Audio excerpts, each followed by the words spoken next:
दोस्तों नमस्कार। 4 PM गुजरात में आप सभी का बहुत बहुत स्वागत है। मैं हूं आपका दोस्त मयूर जानी।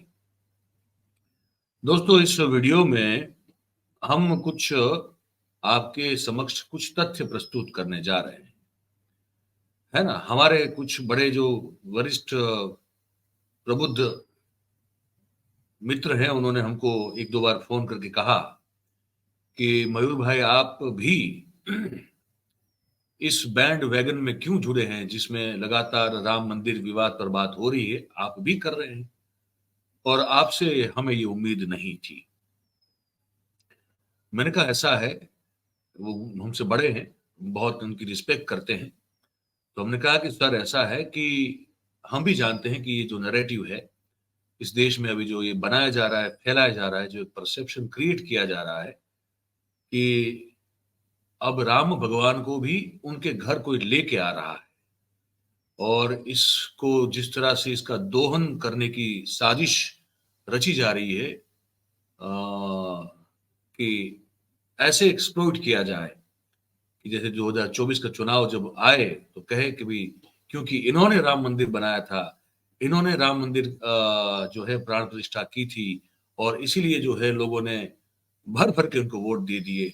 मैंने कहा ये जो एक परसेप्शन क्रिएट करने की कोशिश की जा रही है, तो हमारी जिम्मेदारी ये बनती है, हमारा फर्ज ये बनता है कि उसमें सच की रोशनी जितनी हो सके उतनी डाली जाए कि राम मंदिर के लिए अगर किसी ने शुरुआत की तो किसने की।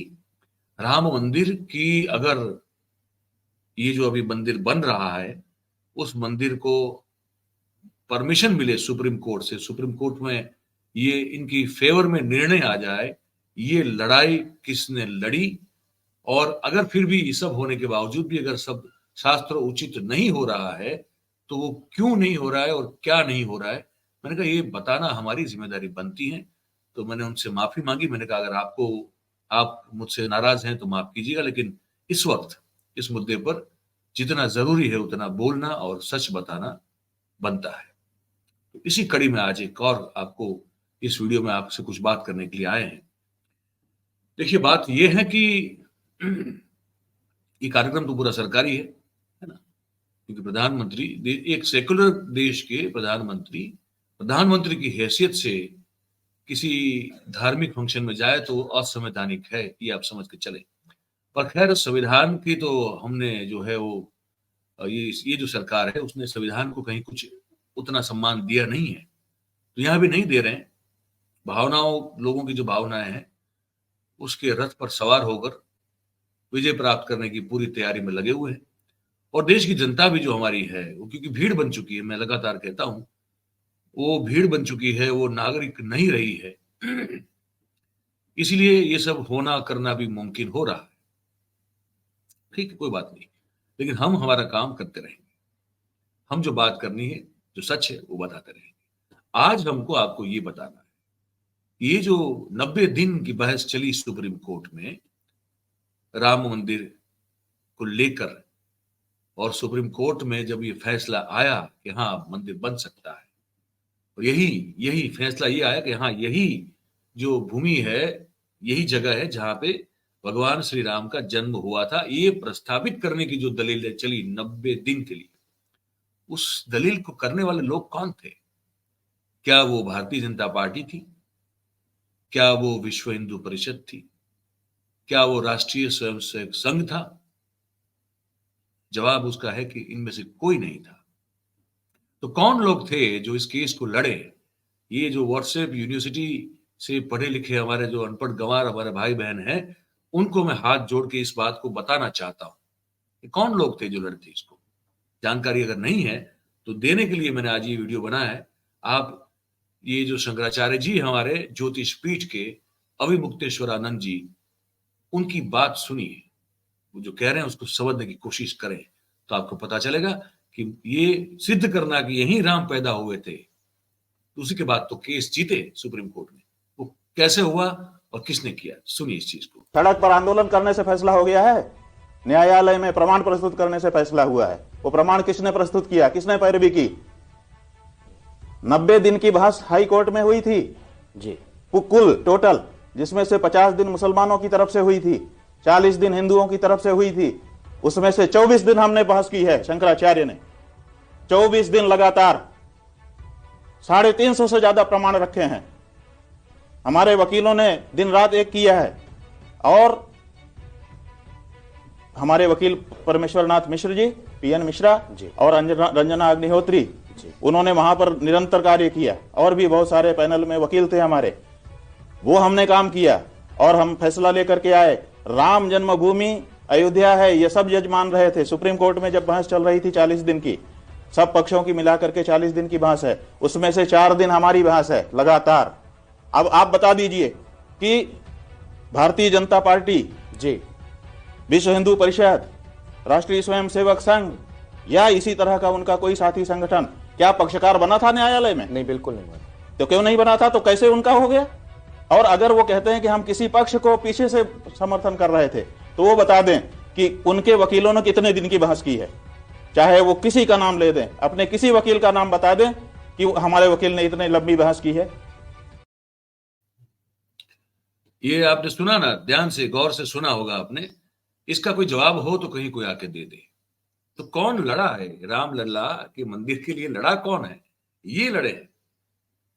भाजपा, आरएसएस या वीएचपी की ओर से कोई नहीं है। ये उन्होंने कच्चा चिट्ठा पूरा खोल दिया है। जिनको ये पता नहीं था, इनको पता चले इसलिए मैंने ये बात आपको सुनाई। मुझे तो पता है, लेकिन मैं अगर बोल दूं तो आप में से बहुत सारे ये कहेंगे, जिनकी आंखें अभी भी बंद हैं, कि मैं तो विरोधी हूं। मैं विरोधी नहीं हूं, किसी चीज का नहीं हूं। मैं विरोधी हूं उस कार्य का जो गलत है। मैं विरोधी हूं उस क्रेडिट का जो कि गलत तरह से ली जाती है, जो सच नहीं है, उसका विरोध मैं जरूर करता हूं। इसलिए ये मैंने आपको सुनाया। कोई भी जाके उस पूरे केस की डिटेल सब इंटरनेट पे मौजूद है, उसको देख ले, पढ़ ले कि ये लड़ाई जो है किसने लड़ी। ना इसमें बीजेपी है, ना इसमें वीएचपी है, ना इसमें आरएसएस है। जो कानूनी लड़ाई की बात है उसकी बात कर रहा हूं, जिसके तहत ये कोर्ट का फैसला आया और कोर्ट के फैसले के बाद फिर ये मंदिर वहां पे बन रहा है। अब एक चीज और आपको बता दूं मैं, शिलान्यास किसने किया, ताला किसने तोड़ा खोला राम जन्मभूमि का, ये भी सत्य भी जानना समझना आपके लिए जरूरी है। और वो किसी और के मुंह से नहीं, वो मैं सुब्रमण्यम स्वामी के मुंह से ही सुनवाऊंगा आपको, जो उन्होंने अपने एक भाषण में कहा था। वो क्लिप मैं आपको सुनाना जा रहा हूं, सुनिए इसको। लेकिन भ्रम जो है उसका निरसन होना बहुत जरूरी है। फिर चाहे आप जिसको माने ना माने अलग बात है, लेकिन कम से कम भ्रम निरसन बहुत जरूरी है। सुनिए स्वामी जी को। मैं तो जानता हूं राजीव गांधी को, यदि वो दोबारा चुनकर आते हैं तो निश्चित इस देश में राम मंदिर बना देते। आधा रास्ता तो उन्होंने बना दी थी, ताला खुलवा दी थी, शिलान्यास की थी, और उसका पहला भाषण फैजाबाद से यही था कि देश में राम राज्य होना चाहिए। लेकिन हमारे देश में ये सारी चीजों को अज्ञान में रखने की जो प्रयास हो रही है उसी। अब बताइए, ये सुब्रमण्यम स्वामी साहब हैं, कहने कि ये सब सारी चीजों को अज्ञान में रखने की कोशिश, प्रयास वगैरह हो रहे हैं, तो इसका क्या करें? तो मूर्ख बनाया जा रहा है लोगों को, बेवकूफ बनाया जा रहा है लोगों को, और सच को इन हम सब से छुपाने की पूरी कोशिश की जा रही है। ये सुब्रमण्यम स्वामी साहब ने कहा, जो बहुत बड़े वकील हुआ करते थे 2014 से पहले, कि इस देश में अगर मोदी साहब प्रधानमंत्री बन जाएंगे तो देश सोने की चिड़िया बन जाएगा। यही स्वामी साहब आजकल खुल के बोलते हैं कि प्रधानमंत्री जो है उनको रिपीट नहीं होना चाहिए 24 में। ये आज ये भी बोलते हैं। खैर, अब ये शंकराचार्य जी जो है, एक ये हैं जो अभी अविमुक्तेश्वरानंद जी, तो उनसे मैंने आपकी बात सुनवाई। दूसरे निश्चलानंद जी हैं, है ना, पूरी पीठ के। वो क्यों प्रधानमंत्री की कार्यशैली का विरोध करते हैं, ये भी सुनना चाहिए आपको। मोदी जी सुन ले, मैंने जाके देखा है, वैसा नहीं बोलता हूं। मैंने जाके देखा है गोधरा कांड और डब्बे को, कार सेवक जब जला दिए गए, उनके बच्चों को, उनको हड्डियों को जाकर हमने देखा है प्राणों को हथेली पर लेकर। अगर गोधरा कांड ना हुआ होता, राम भक्त जलाए न गए होते, अधिक समय तक मोदी जी मुख्यमंत्री नहीं होते, अधिक समय तक न होते तो आज प्रधानमंत्री नहीं होते। भाजपा का पूरा आपाद मस्तक वस्त्र शरीर राम भक्तों के खून से लथपथ है। अगर अब ये किसी पार्टी से जुड़े हुए नहीं है ये इनकी ना कोई राजनीतिक मंशा है, ना किसी पार्टी के पक्षधर हैं, ना किसी को सपोर्ट करते हैं। ये जो देख रहे हैं वो कह रहे हैं और इसीलिए फिर ये अच्छे नहीं लगते। इसीलिए जो है इनका विरोध और वो ट्रोल आर्मी छोड़ी जाती है जिससे इनका भी अपमान किया जाए। जब ये होता है तब उमा भारती जैसी राम मंदिर आंदोलन की उस समय की बहुत बड़ी एक नेता आज की तारीख में क्या कहती हैं, ये भी आप सुन लीजिए। परम तृप्ति का विषय है। 500 साल के संघर्ष की इस परिणति में हमें भी भागीदारी का मौका मिला अंत में। ये मेरे लिए परमानंद का विषय है, मेरे पुरखों को तारने वाला विषय है। लेकिन इसमें कुछ बातें ऐसी आई हैं जिनसे मेरा मन बहुत खिन्न हुआ। जैसे हमारे पुरी के शंकराचार्य निश्चलानंद जी महाराज ने यदि कुछ कहा है तो वो इसलिए क्योंकि भगवत पाद आदि शंकर ने जो वैदिक धर्म की पुनर्स्थापना की थी वो शास्त्रार्थ के जरिए की थी। भारतीय लोकतंत्र में, भारतीय राजनीतिक तंत्र में और भारतीय सामाजिक तंत्र में शास्त्रार्थ का बहुत सम्मान हुआ है, असहमति का। इसलिए उसको उसी दृष्टि से देखा जाना चाहिए। और निश्चलानंद जी महाराज का मजाक बनाना, उनको चुनौती देना, उनको नीचा दिखाना, ये बिल्कुल हमारे अहंकार का सूचक है। राम ने सबसे पहली बात यही कही है कि अहंकार से मुक्त होकर के भगवान राम ने परशुराम के सामने जिस प्रकार से बात की थी उसी ढंग से बात होनी चाहिए। और मैं माननीय शंकराचार्य जी से, निश्चलानंद जी महाराज से निवेदन करूंगी कि आपने खुद कहा है कि आपको निमंत्रण मिला है तो आप आइए ना। हम लोग कितना संघर्ष किए हैं 500 साल से और अब आपके आशीर्वाद से सब अच्छा हो रहा है। सारा गुस्सा थूक दीजिए और आप आइए। बाकी वैधानिकता में यदि कोई कमी है तो चुपचाप बता दीजिए, आप वो भी ठीक कर ली जाएगी। लेकिन कोई कमी है नहीं, लेकिन आप आइए जरूर, मैं ये कहूँगी। ये शंकराचार्य जी का जो बयान था उसके साथ जोड़ दिया। नहीं, बहुत गलत किया, मुझको बहुत दुख हुआ। खास करके पुरी के जो महाराज है ना वो बिल्कुल राजनीतिक नहीं है और वो भारतीय वांग्मय के इस समय इस भूमंडल के सबसे बड़े विद्वान हैं। और आपको ये भूलना नहीं है कि वो परंपरा ही शास्त्रार्थ की है। मंडन मिश्र के साथ आदि शंकर ने पहला शास्त्रार्थ किया था, तो परंपरा शास्त्रार्थों की है और उसी के जरिए उन्होंने धर्म की रक्षा की है। ये उमा भारती जो कह रही थी कि पुरी के जो शंकराचार्य हैं, जो कि निश्चलानंद जी महाराज है, जिसकी मैंने अभी भी बात आपको सुनाई, वही तो थे सबसे पहले जिन्होंने कहा था कि शास्त्रोचित नहीं है जिस तरह से ये प्राण प्रतिष्ठा की जा रही है और जिस तरह से फिर उनका मजाक बनाया जा रहा है उसको लेकर उमा भारती व्यथित है और कह रही है कि ये बहुत दुखी करने वाली बात है। और भी बहुत सारी चीजें हैं जो हमको और आपको जो है बेवकूफ बनाने के लिए की जा रही है। मैं आपको एक दृश्य दिखाना चाहता हूं, उससे पहले मैं आपको एक ट्वीट दिखाना चाहता हूं। आप इस ट्वीट को देखिए। ये आपका मेहता नाम के एक व्यक्ति हैं, उन्होंने लिखा है और बात सही लिखी है। उन्होंने कहा कि राम मंदिर नहीं, पूजा पंडाल है ये अभी जो बनाया जा रहा है। Modi cheating all Hindus with A fake temple because the construction is not completed. कह रहे हैं कि मोदी साहब जो हैं वो हम सभी हिंदुओं के साथ धोखाधड़ी कर रहे हैं। एक फर्जी, एक टेम्पररी, एक नकली मंदिर बना के, क्योंकि असल मंदिर का जो कामकाज है बनाने का वो संपन्न नहीं हुआ है। वो कह रहे हैं कि ये जो टेम्पररी स्ट्रक्चर है उसको पूजा के बाद, जब 22 जनवरी को प्राण प्रतिष्ठा की पूजा और अनुष्ठान होगा उसके बाद इसको हटा दिया जाएगा। नीचे लिख रहे हैं कि सिनफुल बाय मोदी, मतलब कि पाप का काम कर रहे हैं मोदी साहब। वो कौन सा स्ट्रक्चर है? वो स्ट्रक्चर ये है, ये जो देख रहे हैं ये स्ट्रक्चर है वो जो कि टेम्पररी बनाया जा रहा है, क्योंकि उस दिन 22 जनवरी को गर्भगृह में प्राण प्रतिष्ठा करनी है तो ऊपर जो है वो खाली या खुला नहीं हो सकता है, समझे आप?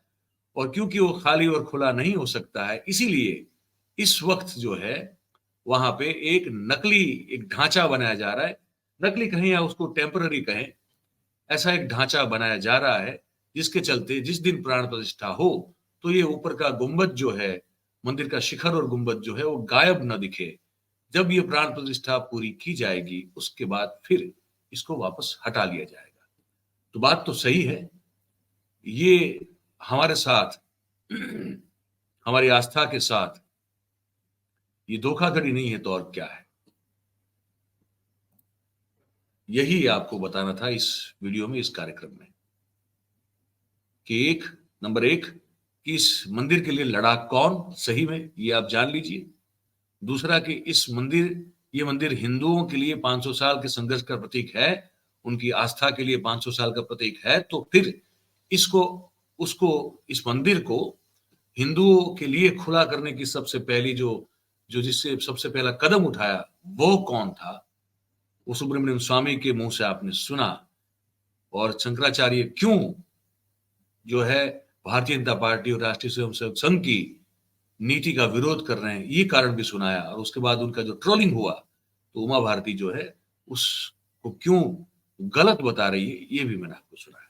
अब अभी भी जिनके आंखों पे पट्टी बंधी हुई है, अगर वो पहन के रखना चाहते हैं तो भगवान राम ही उनकी रक्षा कर सकते हैं, मुझे लगता है। अदरवाइज तो फिर उनकी विवेक बुद्धि का वापस आना बड़ा मुश्किल लगता है मुझे।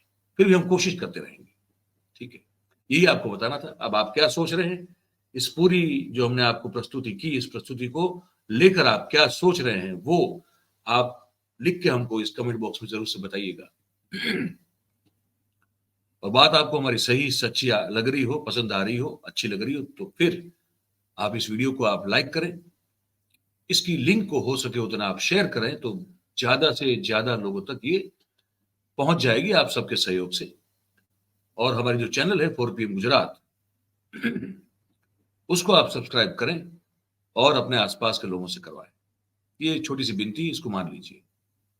बहुत बहुत धन्यवाद करते हैं आप सभी का जो इस कार्यक्रम में हमारे साथ जुड़े। Thank you very much. नमस्कार।